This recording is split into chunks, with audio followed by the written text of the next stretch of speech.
माझं नाव बलभीम नामदेव कासले. मी सदर प्रकरणासंबंधी आमरण उपोषणाला बसलेलो आहे. परंतु आमरण उपोषणाला बसण्यासंबंधीचा विषय असा आहे की वरवटी तांडा येथील भीमा उत्तम चव्हाण यांची हत्या त्यांची पत्नी आणि त्यांचा प्रियकर देवीदास राजाराम चव्हाण यांनी केलेली आहे. परंतु हे खुनाचं हत्येचं कारण त्यांचे अनैतिक संबंधातून झालेलं आहे. यापूर्वीसुद्धा अशा प्रकारचा त्याच्यावर जीव घेणा हल्ला झाला होता. त्याची गुन्हेसुद्धा संबंधित पोलीस स्टेशनला दाखल आहे. परंतु सदर प्रकरणासंबंधी ज्यावेळेस सदर कुटुंबानं माझ्याकडं सदर प्रकारची व्यथा मांडली आणि ह्यांनी मला माहिती दिली, त्यावेळेस सदर प्रकाराची सर्व माहिती घेऊन मी सदर हत्येप्रकरणी न्याय देण्यासाठी एक आंदोलनाचा पवित्रा घेऊन एक आंदोलन केलं. तसं जिल्हाधिकाऱ्यांना पत्र देऊन की मरशिवनी बायपासपासून माननीय मंत्री महोदय सहकार मंत्री यांच्या कार्यालयापर्यंत लोटांगण आंदोलन घेत जाऊन लोटांगण आंदोलन घेतल्यानंतर मी तहसील कार्यालयापर्यंत येऊन मी तहसील कार्यालय माननीय तहसीलदार मॅडमना विनंती निवेदन देऊन तहसील कार्यालयासमोर मी आमरण उपोषणात बसलो आहे. परंतु याचा महत्त्वाचा मुद्दा याची आणि अशी आहे की भीमा उत्तम चव्हाणची हत्या झाली. हत्या कोणी केली? हत्या त्याची पत्नी आणि त्या प्रियकरांनी केली. त्याचं कारण अनैतिक संबंधाचं. ही 4-5 वर्षापासून चालू होतं. परंतु सदर घटना घडली त्यांच्या स्वतःच्या घरी. भर दिवसात दुपारी 2 वाजता ही हत्या झाली. त्यावेळी भीमाची पत्नी त्याच्या घरी होती. त्याची हत्या करून त्याला फासावर देऊन त्याला फासावून काढून त्यांनी भुईला टाकून त्याला मारून त्याला पुन्हा पलंगावर टाकलं. याचे काही सुस्पष्ट पुरावे आहेत ते मी तुम्हाला सांगतो.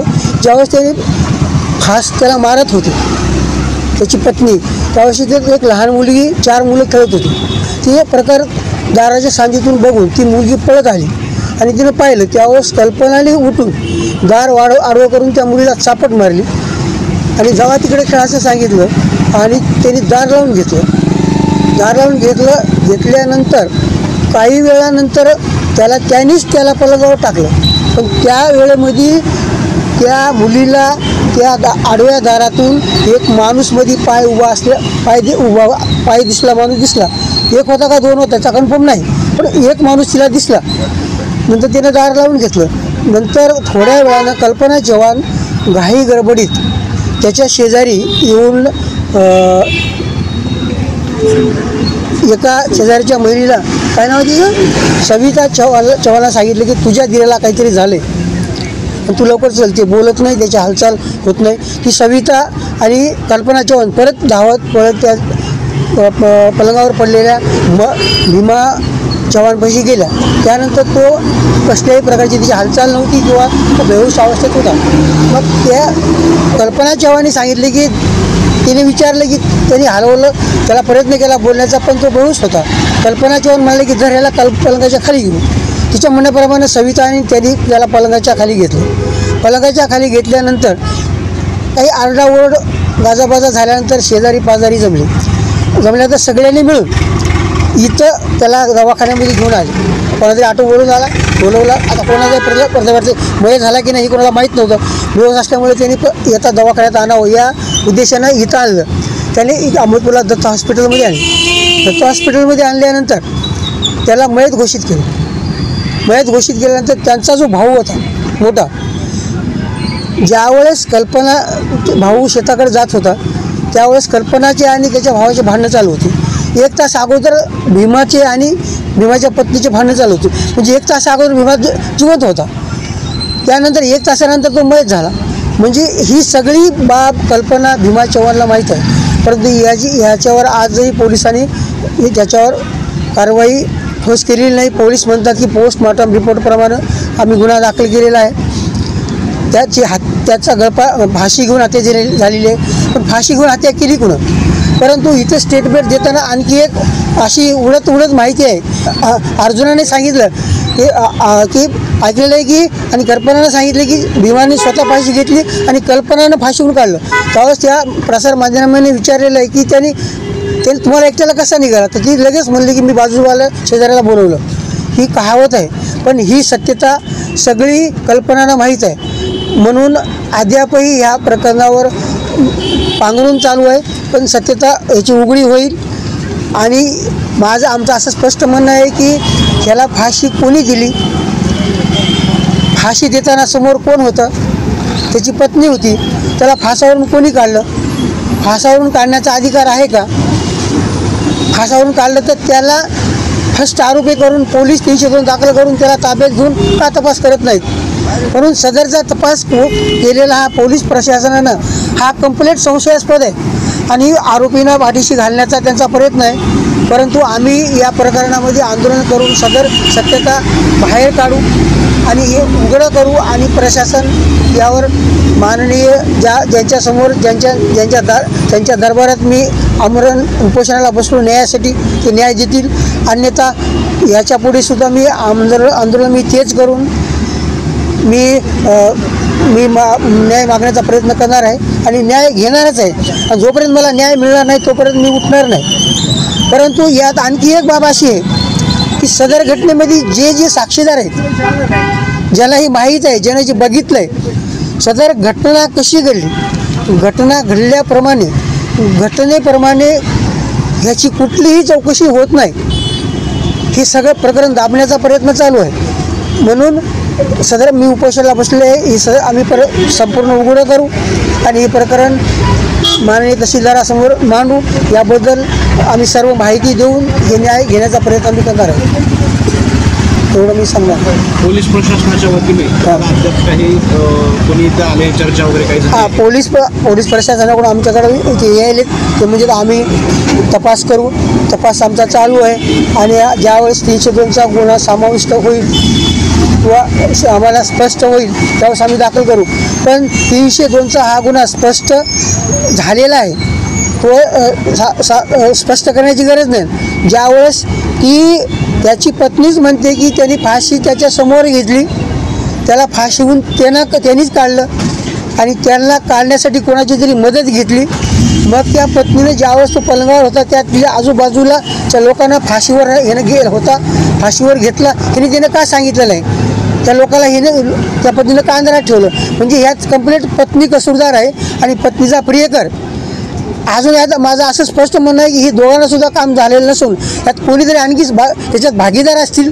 हे सगळं ज्यावेळेस पत्नी 302 खाली अटक ते ताब्यात घेतील आणि त्याचा 302 प्रमाणे तपास होईल त्यावेळेस स्पष्ट होईल. पण त्याच्यात आणखी एक महत्त्वाची गोष्ट अशी की 302चा गुन्हा समाविष्ट करण्यासाठी आज पोलिसाकडे पुरावे स्पष्ट आहेत, परंतु ते समोर न आणता हे प्रकरण दाबण्याचा त्यांचा प्रयत्न आहे.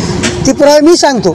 ज्यावेळेस कल्पनाच्या समोर फाशी घेतली, ती कल्पना सांगते किंवा कल्पनानं फाशी दिली का कल्पनाच्या प्रियकरांना दिली का त्याच्या साथीदारांना दिली का स्वतः त्यांनी घेतली हे कल्पनाला माहीत. ज्यावेळेस हे स्वतः घेत होता तर कल्पनाने आजूबाजूच्या शेजाऱ्याला का सांगितलं नाही. जसं की या पलंगावर बेहूस अवस्थेत पडला आहे ते सांगायला गेली, त्यावेळेस त्यानं फाशी घेत असताना का सांगितलं नाही. ही मुद्द्याची गोष्ट आहे. मग त्यांनी फासावून काढलं, त्यांना काढण्याचा अधिकार आहे का. सर्व या ठिकाणी चव्हाण त्यांचं आज कमीत कमी 4 ते 5 वर्षापासून त्यांचं प्रकरण चालूच होतं. भाऊभाऊकीचा संबंध असल्यामुळे आम्ही त्यांना सांगतच होतो की बाबा आता तरी तुम्ही चांगल्या पद्धतीने राहा. तसं म्हणत त्यांचं जो प्रकरण घडत होतं ते जास्तीच प्रमाणात घडत होतं. तरी आम्ही त्यांना सांगितलं की तुम्ही ह्या कुटाण्यात जाऊ नका, तुझं संसारामध्ये नीट राहा असं म्हणत होतं. तू संसाराचं उद्ध्वस्त करू नकोस, तिला सांगतच होतो आम्ही. तरी ते सांगण्याच्यावर त्या दिवशी 11पर्यंत मी घरीच होतो. 11पर्यंत घरी असताना त्यानं ते जो प्रियकर आहे तो घराच्या पाठीमागं ट्रॅक्टर लावत होतं, फिरत होतं. ते आम्ही दुर्लक्ष करत होतं.